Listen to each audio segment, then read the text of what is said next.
My name is Angela, and I am 29 years old. Working as a freelance graphic designer has finally paid off after years of sacrificing weekends and holidays. I nearly choked on my coffee when my mother called this morning, excitedly telling me she found the perfect house. Not for me, though, for my sister Tiffany. The worst part, she plans to use my $127,000 savings money I earned through countless sleepless nights and rejected social invitations.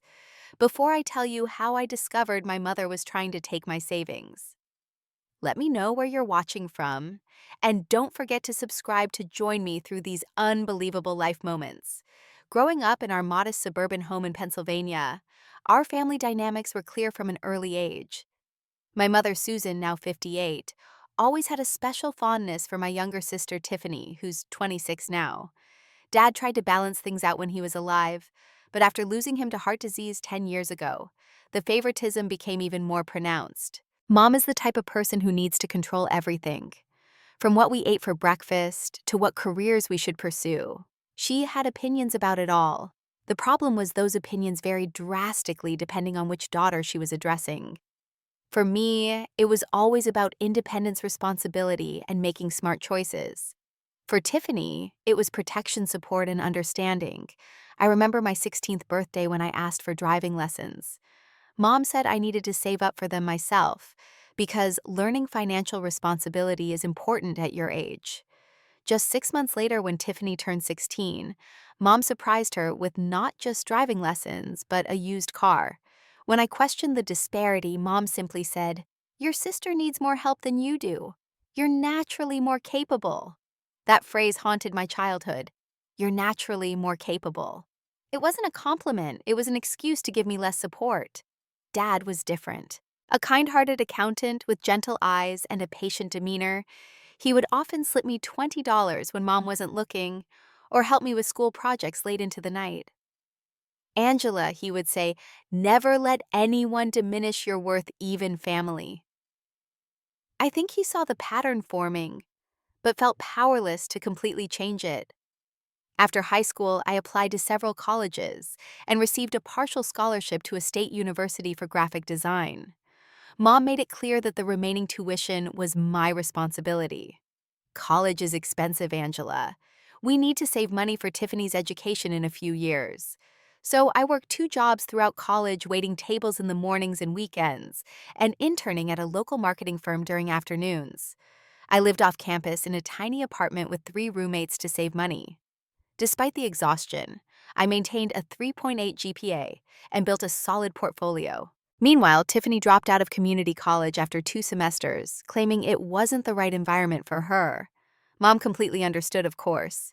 Tiffany moved back home and cycled through various jobs, retail waitressing, administrative work, never lasting more than a few months at any position. After graduating, I spent 2 years at an advertising agency before taking the leap into freelance work. Starting my own graphic design business was terrifying but exhilarating. I worked from coffee shops in my small apartment, gradually building a client base. The first year was brutal, inconsistent income, constant networking, and moments of crushing self-doubt. But slowly, my reputation grew. By year 3 of freelancing, I had established relationships with several recurring clients and was earning a stable income. I created a strict budget and began saving aggressively. My dream was to eventually buy my own place and perhaps open a small design studio where I could meet clients and maybe even hire an assistant. Throughout this time, my relationship with Mom and Tiffany remained complicated. I visited for holidays and birthdays, called weekly, and tried to maintain connections despite the underlying tension. Mom would often mention how Tiffany was still finding her way or just needs a break to figure things out. At 26, my sister had been finding her way for nearly 8 years, still living at home with Mom, still financially dependent. The pressure to help family intensified as my business grew. Mom would make comments like, "It must be nice to have so much freedom with your work," or, "I bet you're doing really well now with all those big clients." I kept my financial situation private, changing the subject whenever money came up. What I never told them was that I had been saving almost 40% of my income for 5 years. Living frugally and reinvesting in my business allowed me to accumulate $127,000 in amount that represented countless sacrifices in a future I was building for myself. I had specific plans for that money. First, a down payment on a small condo or house in a neighborhood close to most of my clients. Second, renovating a portion of that space into a professional studio. Third, an emergency fund to provide 6 months of living expenses if work slowed down. This wasn't just money in an account, it was security independence and the foundation for my future. Every time Mom hinted that I should help out with Tiffany's expenses or lend her money for another career restart, I felt a knot in my stomach. I'd already given Tiffany several loans that were never repaid: $500 for a laptop, $300 for a security deposit, $700 for car repairs. Small amounts that I could manage, but they added up, and I never saw a dime returned. Despite these tensions, I still cared deeply about my family. They were all I had left after Dad died. I wanted to maintain our relationship even if it meant occasionally biting my tongue when Mom compared our lives, or Tiffany made passive-aggressive comments about my perfect career. Family is complicated, and I was trying my best to navigate those complications without sacrificing my own well-being. What I didn't realize was how those complications were about to explode in my face, threatening everything I had worked so hard to build. Last month, I drove 3 hours to visit my mother for her birthday weekend. I brought a bouquet of her favorite lilies and a handmade card featuring a watercolor painting I'd created a picture of her garden in full bloom. I also splurged on a nice bottle of wine and made reservations at her favorite Italian restaurant for dinner. The moment I walked through the door of my childhood home, something felt off. Mom hugged me tightly, but seemed distracted, checking her phone repeatedly and exchanging glances with Tiffany. My sister was being unusually nice, offering to take my bag, asking about my drive, complimenting my outfit. Tiffany is many things, but considerate has rarely been one of them. "You look tired, Angela," Mom said, examining my face with that critical gaze I knew so well. "Are you getting enough sleep? Working too much again?" "I'm fine," I replied automatically. "Just busy with a new client project." "Well, you should take better care of yourself," she said, patting my hand. "Not everything is about work, you know." We spent the afternoon catching up, though the conversation remained superficial. Mom talked about her book club and neighborhood gossip. Tiffany mentioned a new guy she was seeing and complained about her latest boss who just didn't understand her potential. Neither asked much about my life beyond basic pleasantries. Several times during the afternoon, I noticed them whispering to each other when they thought I wasn't paying attention. At one point, Tiffany showed Mom something on her phone, and they both looked excited before quickly changing the subject when I approached. After dinner, we returned home for cake and presents. As Mom opened my gift, her phone rang. She glanced at it and said, "I need to take this," before hurrying into the kitchen. I could hear snippets of her conversation. "Yes, absolutely interested. Great potential. Just need to figure out the financing." When she returned, her cheeks were flushed with excitement. "Just a friend," she explained vaguely when I asked about the call. Later that evening, I went to the living room to retrieve my phone charger and noticed papers scattered on the coffee table. Glancing down absently, I froze when I saw my name at the top of what was clearly a bank statement. Not a printed copy from online banking, but an actual mailed statement that had somehow come into my mother's possession. My heart pounded as I picked it up and confirmed my worst fear. It was indeed my savings account statement, showing my balance of $127,143.86. A sticky note in my mother's handwriting was attached to the corner, enough for 20% down plus closing costs. I felt physically ill. How had she gotten this? I hadn't received mail at her address in years. I'd set up paperless statements for all my accounts. None of this made sense. As I stood there, trembling with the paper in my hand, Mom walked in. "Oh," she said, her expression shifting from surprise to poorly concealed guilt. "I was going to talk to you about that tomorrow." "Talk to me about what?" I asked, my voice barely above a whisper. "How you got my private bank statement, or why you're making notes about down payments." She sat down, patting the sofa beside her. I remained standing. Angela, sweetie, it came in the mail last week. I think the bank made a mistake with your address.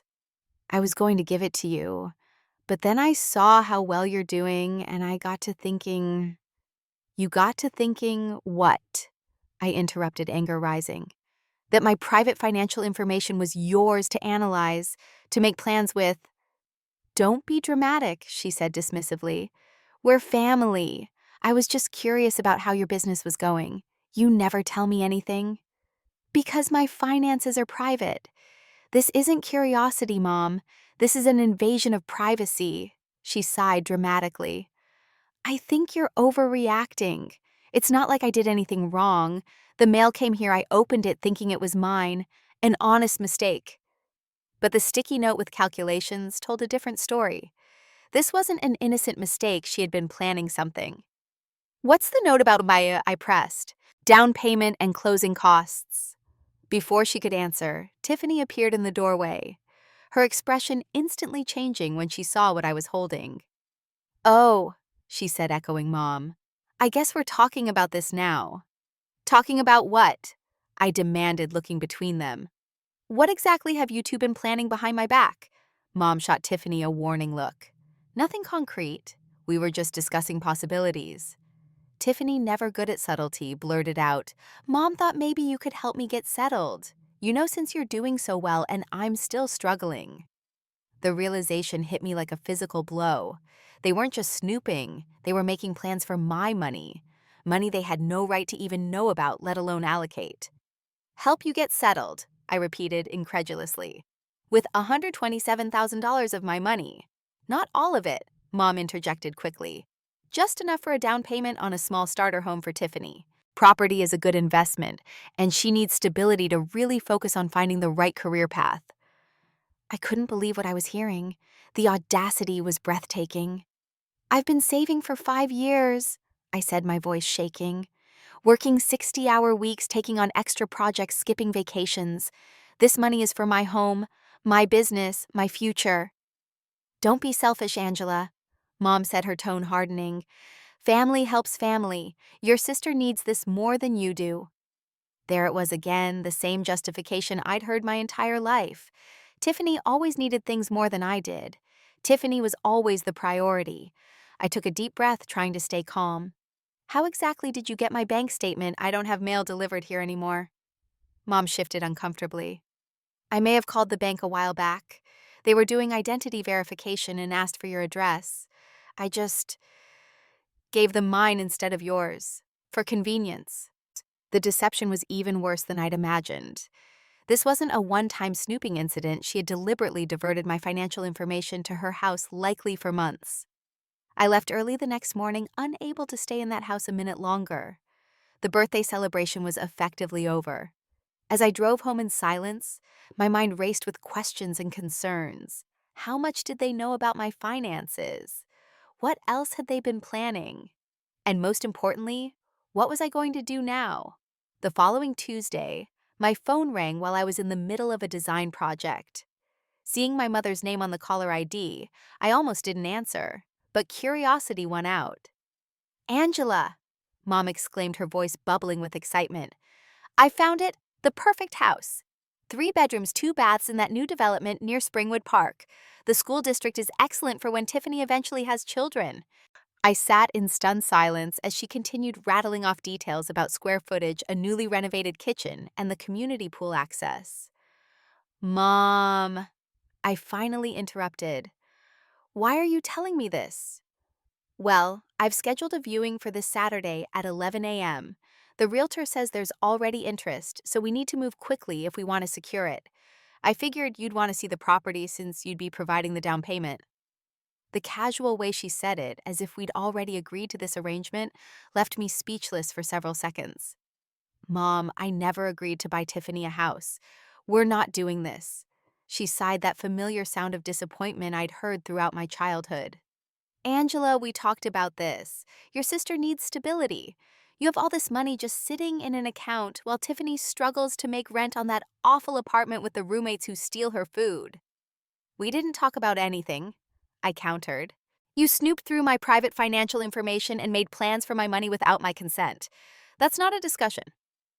This attitude isn't helpful, she replied coldly. I've already told the realtor we're interested. Tiffany is so excited she's already looking at furniture online.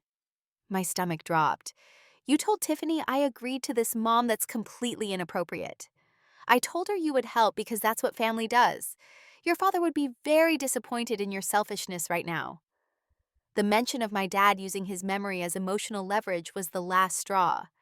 Do not bring dad into this, I said, my voice trembling with anger. He taught me the value of hard work and saving for what I want. He would never expect me to hand over my life savings to Tiffany. You don't know what he would want, Mom snapped. He always had a soft spot for your sister. The conversation deteriorated from there.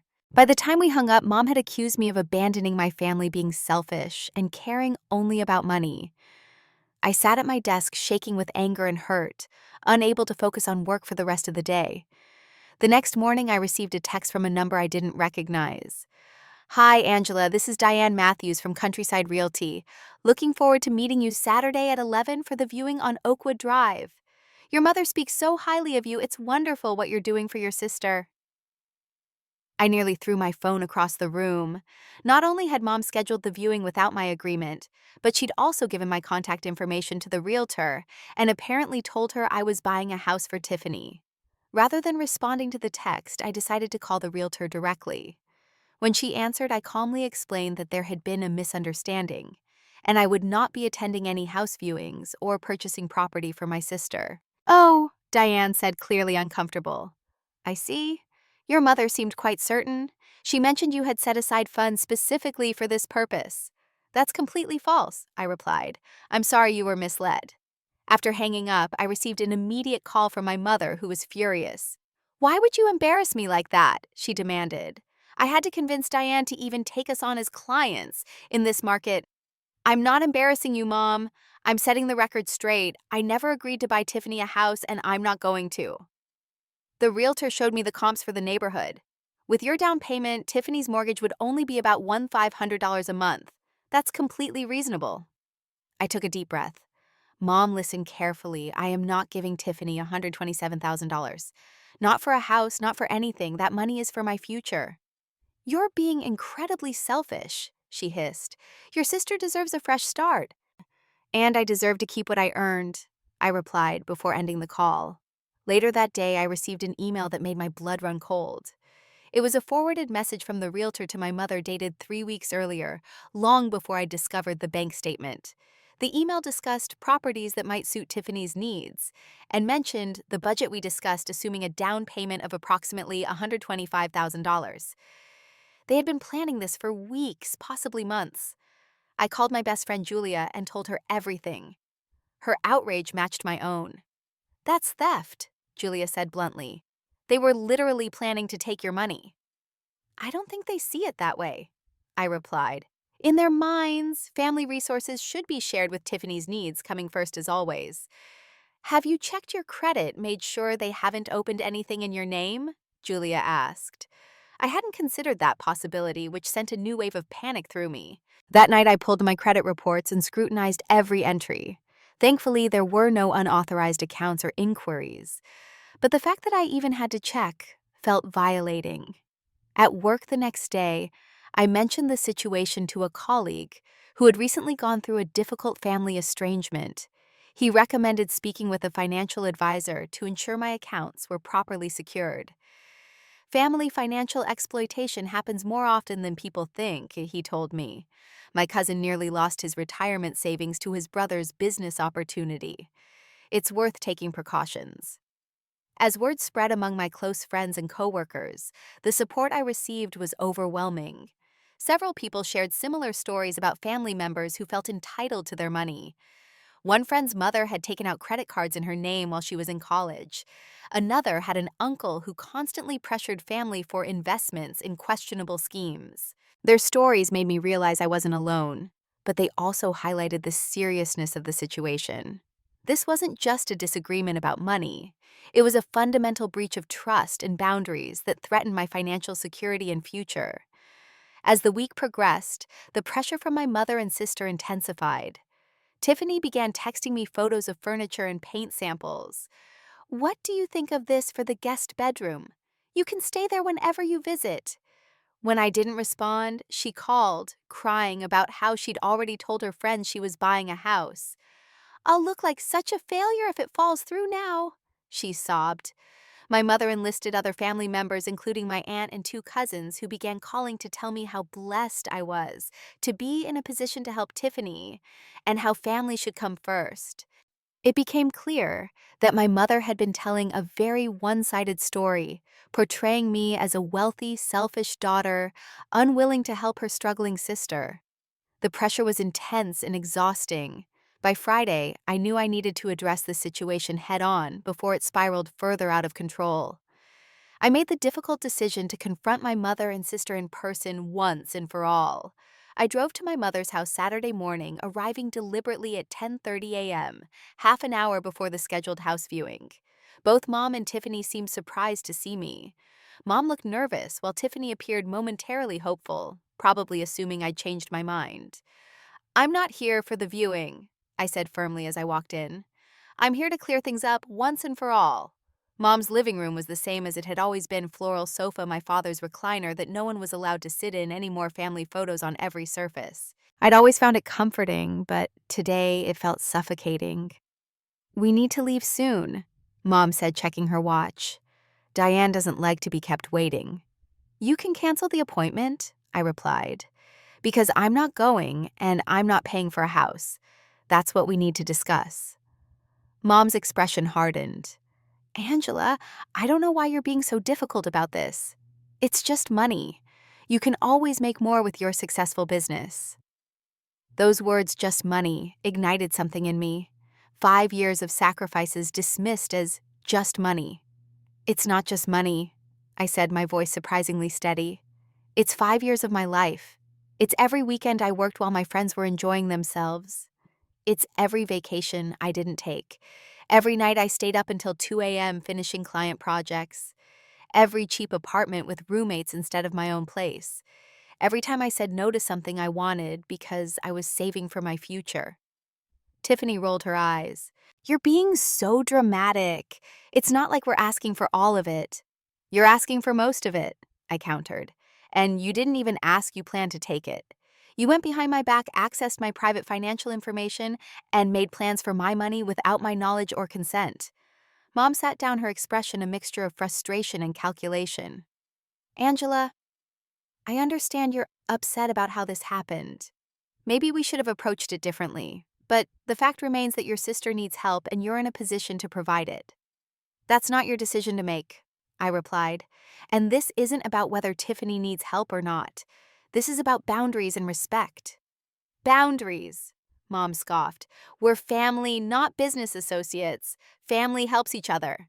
"Yes, family helps each other," I agreed. "But help doesn't mean giving someone my life savings. And it certainly doesn't mean what you two did, sneaking around, lying, manipulating." Tiffany's face crumpled into tears, her standard response when confronted. "I just want a stable place to live. Is that so terrible? You're so successful, and I have nothing." "That's not true," I said calmly. "You have opportunities, you have support. You've had both your entire life. The difference is in what we've done with what we have." "What's that supposed to mean?" Tiffany demanded. "It means I've worked hard for everything I have. I paid my own way through college. I built my business from nothing. I saved that money dollar by dollar while you've been living rent-free with Mom, jumping from job to job, waiting for someone else to solve your problems." "That's unfair," Tiffany shouted. "Not everyone can be perfect like you." "I'm far from perfect," I replied. "But I don't expect others to fund my life choices." Mom stood up, her voice cold. "I think you're being incredibly selfish, Angela. Your sister has struggled with finding her path. You know she's sensitive and needs more support." "And I'm sorry for her struggles," I said sincerely. "But my money isn't the solution. It never has been." "So what are we supposed to do?" Mom demanded. "Just let her continue struggling when you could easily help." "Tiffany is 26 years old," I pointed out. "Plenty of people her age find ways to support themselves without taking their siblings' savings." "I can't believe you're being so cruel," Mom said, her voice breaking. After everything we've done for you. That statement, so blatantly false, suddenly clarified everything for me. In her distorted view, she had done everything for me, despite the reality that I'd been largely self-sufficient since I was 18. "What exactly have you done for me, Mom?" I asked quietly. "You didn't help with college. You didn't help with my business. You didn't help when I was struggling to make rent during my first year freelancing. In fact, during that time you asked me to lend Tiffany money for her car payment." Mom flushed red. "I raised you. I put a roof over your head and food on the table when you were growing up. That's what parents do." "Yes, that's what parents do." I agreed. "But parents also treat their children equally, which you never did. And they certainly don't steal from one child to give to another." "Steal? Nobody's stealing anything," Mom shouted. I pulled out my phone and showed them the email I discovered, the one between Mom and the realtor from 3 weeks earlier. "You were making plans for my money weeks ago. Money you only knew about because you diverted my bank statements to your address by lying to my bank. If that's not stealing, what would you call it?" The room fell silent. Mom stared at the email, unable to deny the evidence. Tiffany broke the silence, her voice small. "I just thought, since you had so much, you wouldn't mind helping me." "It's not about whether I have money or not," I explained. "It's about respect and boundaries. If you had come to me honestly and asked for help, not demanded my entire savings, but asked if I could help in some reasonable way, we might have had a different conversation." "So you would have helped?" Tiffany asked hopefully. "I don't know," I answered honestly. "But what I do know is that I'll never consider it now, not after what you two did." Mom stood up abruptly. "If this is how you feel, then perhaps we don't have anything else to discuss. Your sister and I have a house viewing to attend." I stared at her incredulously. "You're still going, even knowing I'm not providing any money?" "We can find another way," Mom said defiantly. "Clearly, we can't count on you."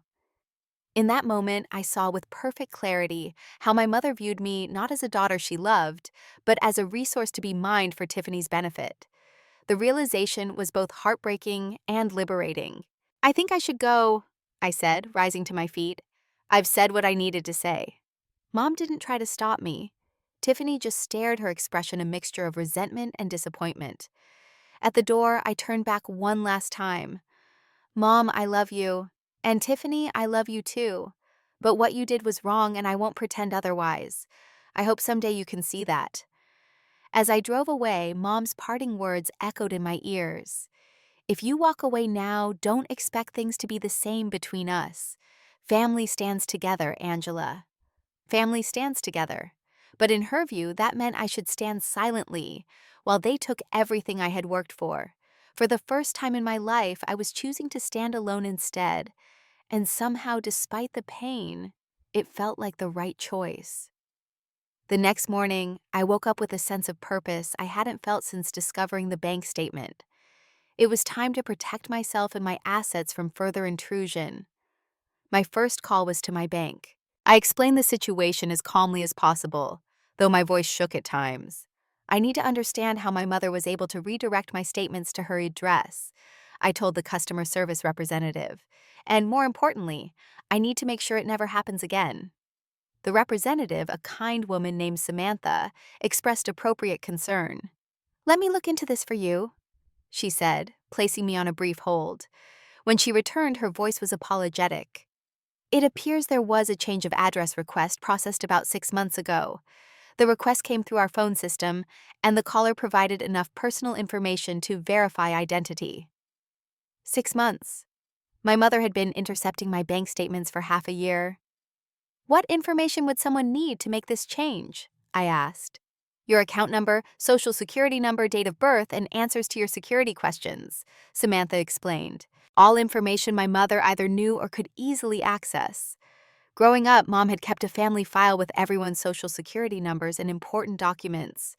I'd never thought to be concerned about that until now. "I need to change everything," I said, a sense of urgency rising. "My address, my security questions, add additional verification measures, whatever you have." Samantha was extremely helpful, walking me through updating all my information.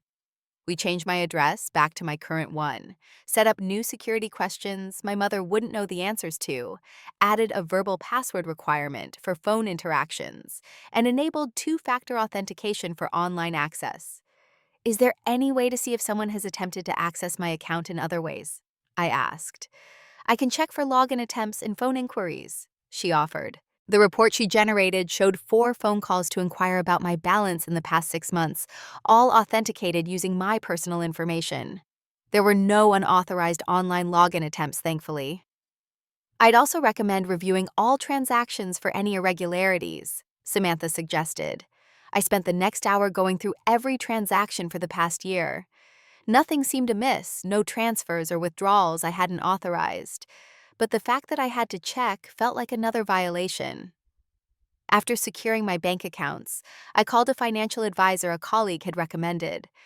The advisor, Martin Kelly, specialized in personal finance security and agreed to see me that afternoon. Martin's office was warm and professional, with certificates on the walls and a bookshelf filled with finance and legal texts. So your mother intercepted your bank statements and planned to use your savings to buy your sister a house, he summarized after I explained my situation. Unfortunately, I've seen similar scenarios more times than you might expect. What should I do? I asked. I've already secured my bank accounts, but I'm worried there might be other vulnerabilities I haven't thought of. Martin nodded approvingly. Securing your accounts was an excellent first step. Let's talk about additional protections. Over the next hour, Martin helped me develop a comprehensive plan. 1. Check and freeze my credit reports to prevent unauthorized accounts from being opened. 2. Update beneficiary information on my retirement accounts and insurance policies. 3. Create a new power of attorney document naming a trusted friend instead of my mother. 4. Set up a separate account at a different bank for emergency funds. 5. Establish a revocable trust for larger assets. 6. Update all passwords and security measures for online financial services. The most important thing, Martin emphasized, is ensuring that no one but you has access to your financial information. Given what's happened, I'd also recommend being very careful about any documents with personal information when you visit your family. Don't leave anything lying around that could be used to impersonate you. The reality that I needed to take these precautions against my own family was painful, but Martin's matter-of-fact approach helped me focus on the practical steps rather than the emotional hurt. After meeting with Martin, I drove to the local police station to inquire about my legal options. The officer I spoke with explained that while what my mother did was definitely wrong, pursuing criminal charges would be complicated. It's a gray area legally, he explained, since she's your mother, and presumably had legitimate access to your personal information. At some point, it becomes difficult to prove criminal intent. Civil remedies might be more appropriate. I hadn't seriously considered pressing charges. The thought of seeing my mother in court was unbearable, but I wanted to understand my options. Armed with new knowledge and a concrete plan, I felt more in control. The vulnerability I'd experienced upon discovering my mother's betrayal was being replaced by a sense of empowerment. I couldn't change what had happened, but I could protect myself going forward. That evening, my phone buzzed with a text from Tiffany. "Thanks a lot. Mom's been crying all day because of you. Hope you're happy." I chose not to respond. Engaging would only restart the cycle of guilt and manipulation. An hour later, my aunt called. I almost didn't answer, but decided it was better to address the situation directly than allow my mother's version of events to go unchallenged. "Angela, what's this I hear about you refusing to help your sister?" My aunt began without preamble. I took a deep breath. "Did Mom tell you how she got my bank statements? Or that she'd been planning to use my savings without my knowledge?" My aunt paused. "Well, no. She just said you have a substantial savings account and are refusing to help Tiffany buy a home." "That's not the full story," I said, and proceeded to explain everything. The intercepted bank statements the realtor emails the house viewing arranged without my consent. "Oh," my aunt said when I finished. "Susan didn't mention any of that." "I'm not surprised," I replied. "It's easier to make me look like the bad guy than admit what she did." "Still," my aunt ventured cautiously, "family is important. Maybe there's a compromise." "Would you give your life savings to your niece?" I asked directly. "Well, that's different." "It's not different. That's what Mom and Tiffany expected from me." After we hung up, I realized I needed to reclaim control of the narrative. I sent a brief factual email to the family members who had reached out to pressure me, explaining what had actually happened without accusations or emotional language.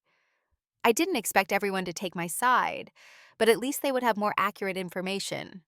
The responses were mixed. Two cousins expressed shock at my mother's actions and apologized for their earlier messages. My uncle suggested I should let bygones be bygones for family harmony. My grandfather didn't respond at all. As I implemented my financial security plan over the next few days, I felt a strange mixture of sadness and relief. The steps I was taking created a necessary boundary between myself and my family, a boundary that should have existed all along. The most painful realization was that I couldn't trust the people who should have been most trustworthy. But alongside that pain was a growing sense of clarity about my worth and my right to protect what I had built. For the first time, I was putting myself first without guilt or apology. And despite the circumstances that felt like an important step forward, in the weeks that followed my confrontation with Mom and Tiffany, an uneasy silence settled between us. No more calls about houses or furniture. No more tearful texts from Tiffany. No more guilt trips from Mom. Just silence. I threw myself into work, taking on additional projects to keep busy. My apartment became my sanctuary, a place where no one questioned my choices or tried to take what was mine. I reorganized my workspace, bought plants, and created an environment that felt entirely my own. My social media feeds showed glimpses of family life continuing without me. Tiffany posted photos from a family dinner I hadn't been invited to. My aunt shared pictures from my cousin's baby shower with Mom prominently featured. Life was going on, and I was no longer included. The exclusion stung, but I reminded myself it was a natural consequence of standing up for myself. For years, I had maintained the peace by yielding to their expectations. Now that I had broken that pattern, they didn't know how to relate to me. 2 months after our confrontation, I received a brief text from Mom. "Your cousin Lisa's wedding is next month. Will you be attending? I need to give her a head count." No apology, no acknowledgement of what had happened. Just a practical question as if nothing had changed. I replied that I would attend, but would make my own arrangements rather than coordinating with her and Tiffany. Her response was a simple "fine." Meanwhile, my professional life was flourishing. A major client had referred me to several colleagues, expanding my network significantly. I was now able to be more selective about the projects I took on, focusing on work that was both creatively fulfilling and financially rewarding. With my savings secure and growing again, I resumed my search for a small property that could serve as both home and studio. The real estate market in my area was competitive, but I worked with a patient realtor who understood my specific needs. After viewing numerous properties, I found a promising option, a compact 2-bedroom townhouse with an open floor plan on the main level that could easily convert to a studio space. The location was perfect, within walking distance of several local businesses I collaborated with regularly. Making an offer on the townhouse felt momentous. This was exactly what I had been saving for, a space of my own, where I could live and work comfortably, a tangible result of years of discipline and sacrifice. When my offer was accepted, I experienced a rush of emotions: excitement, pride, nervousness, and an unexpected twinge of sadness that I couldn't share this milestone with my family in the way I once might have. I did share the news with Julia and my other close friends, who organized a small celebration dinner. Surrounded by people who genuinely supported my success, I felt a different kind of belonging. "To Angela," Julia toasted, raising her glass, "who built her dream brick by brick all on her own." Their pride in me reinforced my confidence in the boundaries I'd established. These were people who celebrated my achievements without trying to claim them or diminish them. As the closing date approached, I debated whether to tell my mother about the townhouse. Part of me wanted to share the significant life event, while another part feared her response would taint my joy. Eventually, I decided to mention it casually during a brief phone conversation about Lisa's wedding arrangements. "By the way, I said, my heart beating faster. I bought a place, a townhouse with space for a small studio. I'm moving in next month. The silence on the other end lasted several seconds. I see, Mom finally responded. Well, that's nice. I assume you used your savings for that. Yes, I confirmed. That's what I've been saving for all along. She said noncommittally. I hope it works out for you. No congratulations. No questions about the property. Just a lukewarm acknowledgement tinged with disapproval. I changed the subject, refusing to let her response diminish my achievement. After we hung up, I received a text from Tiffany. So you bought yourself a house but wouldn't help me get one. Classic Angela, always thinking of yourself first. I didn't respond. There was nothing to say that would change her perspective, and I was tired of defending myself. As I prepared for the move, sorting through years of accumulated possessions, I found an old photo album my father had put together. It contained pictures from my childhood dance recitals, science fairs, family vacations. One photo particularly caught my attention. My 10th birthday with Dad standing proudly beside me as I blew out the candles. He was looking at me with such genuine joy and love. I remembered what he had whispered to me that day. You can be anything you want to be, Angela. Don't ever let anyone tell you otherwise. Had he somehow sensed the dynamics that would intensify after his death? Was he trying to give me the strength to eventually stand on my own? Whatever his intention, the memory comforted me. In honoring my own worth and protecting what I had built, I was living by the values he had tried to instill in me. The day I moved into my townhouse was bright and clear. Julia and several other friends helped with the heavy lifting, turning the work into a celebration. By evening, my bedroom was set up. The kitchen was functional, and we sat on the floor of my future studio space, eating pizza and drinking wine. How does it feel? Julia asked, gesturing around the space. To have a place that's completely yours. I considered the question carefully. It feels right, I finally said, like I'm exactly where I'm supposed to be. That night after everyone had left and I was alone in my new home, I wrote a letter to my mother that I never intended to send. In it, I expressed everything I wished she could understand: my hurt at her betrayal, my frustration at years of unequal treatment, my desire for a healthier relationship. Writing the letter was cathartic, a way of processing emotions I had suppressed for too long. When I finished, I didn't feel anger anymore, just a calm resolve to create a life that honored my worth. The next morning, I set up my new workspace, arranging my desk to face the large window overlooking a small courtyard. As sunlight streamed in, illuminating my drawing tablet and reference materials, I felt a sense of possibility.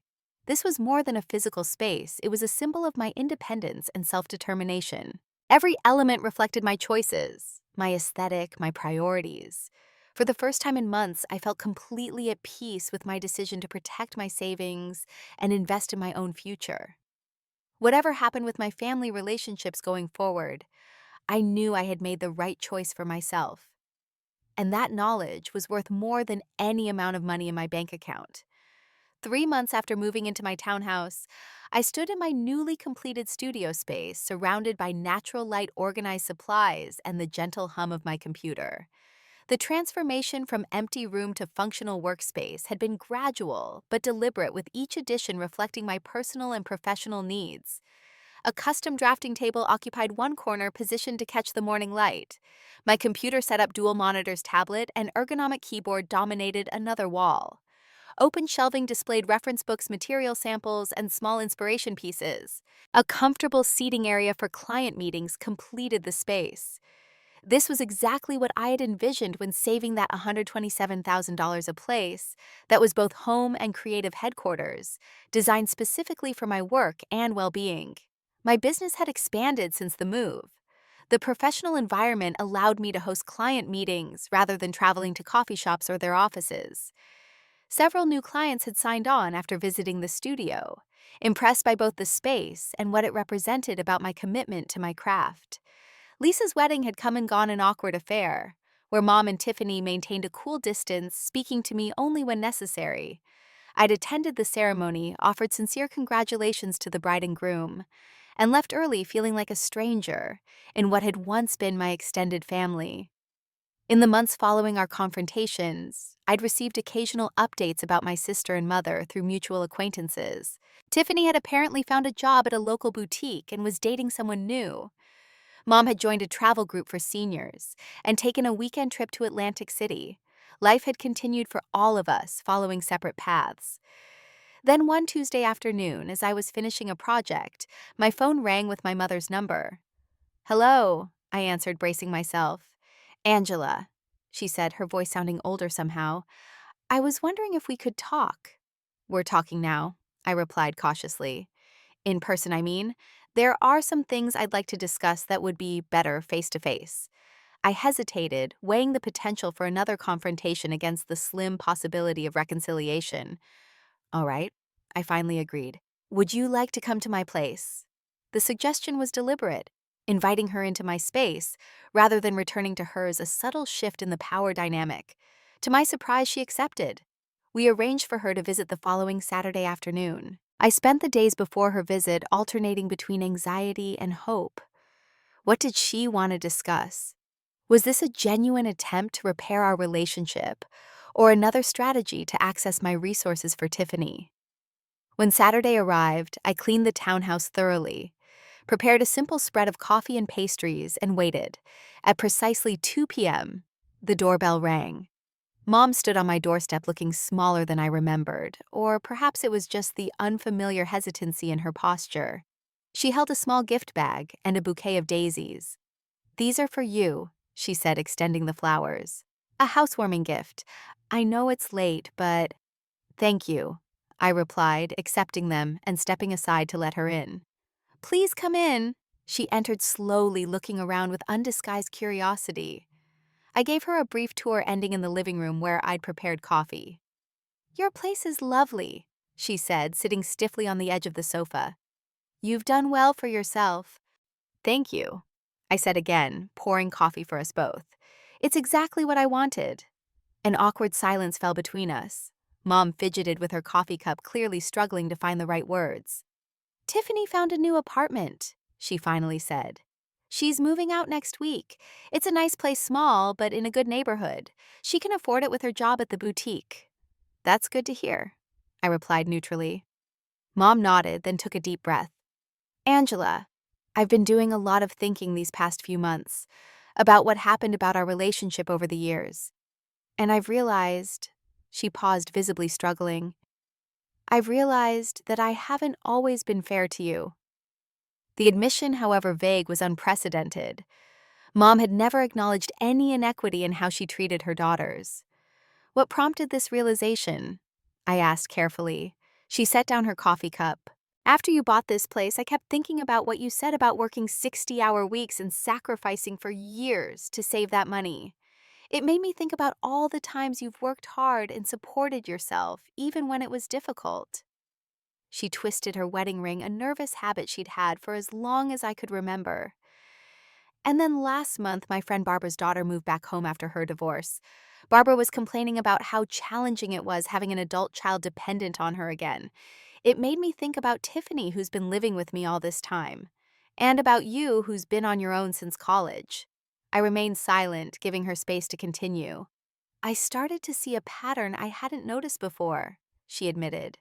"How I've always expected more from you, and less from your sister. How I justified it by telling myself you were stronger, more capable, didn't need as much support." Her eyes met mine for the first time since she'd arrived. "But that wasn't fair to you. Everyone needs support sometimes." The acknowledgement, however belated, loosened something tight in my chest. "No, it wasn't fair," I agreed quietly. "It hurt to always be held to a different standard." Mom nodded, her eyes bright with unshed tears. "I'm sorry, Angela, I truly am. Not just for what happened with your bank statement, though I am deeply sorry about that too, but for all the times I placed Tiffany's needs above yours." The apology felt surreal after decades of imbalance. I wasn't sure how to respond, or even how much I believed in its sincerity. "What about Tiffany?" I asked. "Has she had any revelations?" Mom sighed. "She's still struggling to understand.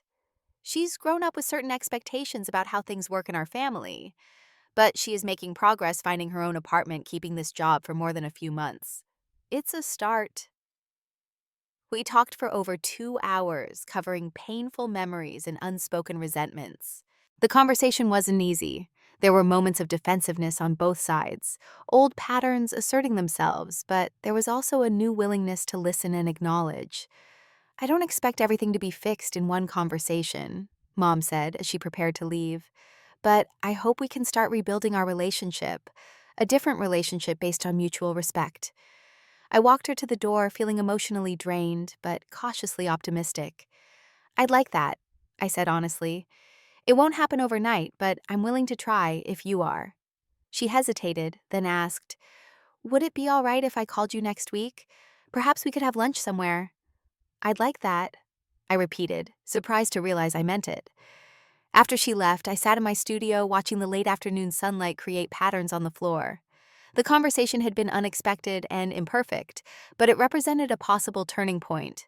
2 days later, I received an email from Tiffany, the first direct communication since her accusatory text months earlier. Mom told me about your talk, she wrote. I'm still processing everything, but I wanted to say I'm sorry for expecting you to buy me a house. I didn't think about how hard you worked for that money. My new apartment isn't fancy, but it's mine well rented. But you know what I mean? Maybe someday you could see it. The message wasn't a complete acknowledgement of her role in what had happened, but like Mom's visit, it represented a first step. I responded carefully, congratulating her on the apartment and expressing willingness to visit when she was settled. Over the following weeks, tentative communication continued. Mom and I met for lunch, keeping conversation light but genuine. Tiffany sent photos of her new place and mentioned a community college course she was considering. The relationships were far from healed, but they were evolving. The clear boundaries I had established remained intact, but within those boundaries, new patterns of interaction were emerging. Meanwhile, my design business continued to thrive. I hired a part-time assistant to help with administrative tasks, freeing more time for creative work. My client list expanded to include several prestigious companies, and I began considering teaching a workshop at the local art institute. The townhouse truly felt like home, now filled with carefully chosen furnishings, artwork from friends, and small treasures I'd collected. My studio had become not just a workspace, but a manifestation of my professional identity. Looking back on the painful events that had led to this point, I realized that protecting my savings had been about much more than money. It had been about establishing my worth, setting healthy boundaries, and creating a life that reflected my values and priorities. The $127,000 had secured my home and studio, but the process of defending it had secured something even more valuable, my sense of self-worth and autonomy. Today, as I sit in my sun-filled studio preparing materials for tomorrow's client meeting, I feel a profound sense of peace. The journey hasn't been easy, but it has led me exactly where I needed to be.